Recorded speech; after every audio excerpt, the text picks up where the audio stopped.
किसी भी मुल्क के लिए फौज सबसे अहम होती है, चाहे बात आज के दौर की हो या पुराने दौर की। हर मुल्क की तरजीह यही होती है कि फौज को और मजबूत किया जाए।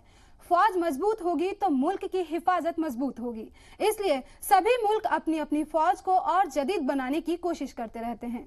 इसी सिमत हिंदुस्तान ने एक बड़ा कदम उठाया है, जिसकी पूरी डिटेल आपको इस वीडियो में बताएंगे। हेलो, आदाब, नमस्कार, मैं यास्मीन और आप देख रहे हैं जी सलाम डिजिटल। हिंदुस्तान में फौज के लिए कर्ण कवच सिस्टम तैयार किया जा रहा है, जो मुस्तकबिल में फौज की सिक्योरिटी की ढाल बनेगा। इसकी सबसे खास बात यह होगी कि इसमें रात के अंधेरे में और धुंध में भी साफ देखा जा सकेगा। कर्ण कवच सिस्टम में हमला करने के लिए जानलेवा हथियार लगे होंगे। कर्ण कवच सिस्टम की एक खूबी यह भी है कि इसमें असॉल्ट राइफलों में होलोग्राफिक और रिफ्लेक्स लाइट होंगी, जो हेलमेट पर लगी दूरबीन के साथ जुड़ी होंगी। इसकी मदद से हमारे जवान 360 डिग्री में कहीं भी देख पाएंगे। बताया गया है कि कर्ण कवच सिस्टम में मल्टी मोड हैंड ग्रेनेड भी होंगे, जो खासतौर पर मुल्की कंपनियों के लिए जाएंगे।